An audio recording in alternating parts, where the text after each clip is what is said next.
যারা স্বর্গগত তারা এখনো জানে স্বর্গের চেয়ে প্রিয় জন্মভূমি।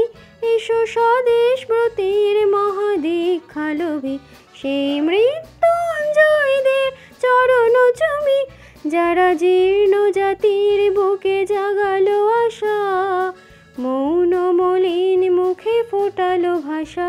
যারা জীর্ণ জাতির বুকে জাগালো আশা মৌন মলিন মুখে ফোটালো ভাষা।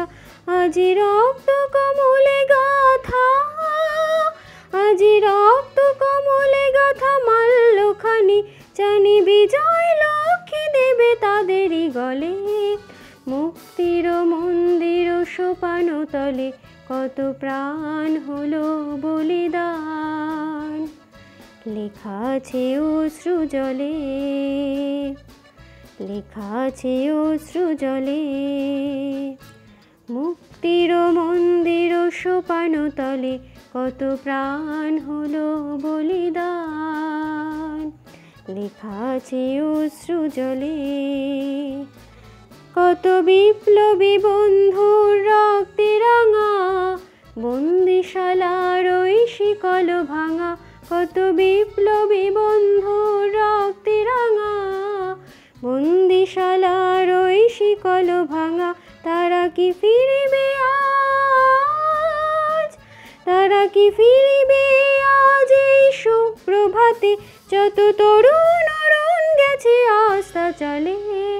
মুক্তির মন্দির সোপান তলে কত প্রাণ হলো বলিদান। লেখা আছে অশ্রু জলে। মুক্তির মন্দির সোপান তলে কত প্রাণ হলো বলিদান। লেখা আছে অশ্রু জলে, লেখা আছে অশ্রু জলে, লেখা আছে অশ্রু জলে। আজ এই ৭৮তম স্বাধীনতা দিবস উপলক্ষে আপনাদের সকলকে জানাই প্রীতি, শুভেচ্ছা এবং অভিনন্দন। আমার সকলের কাছে একটাই প্রশ্ন, এই ২০২৪ সালে এসে আমরা কি সত্যিই স্বাধীন হয়েছি? আপনাদের কার কি মনে হয় সেটা আমাকে অবশ্যই কমেন্টের মাধ্যমে জানাবেন। ভালো থাকবেন, সুস্থ থাকবেন।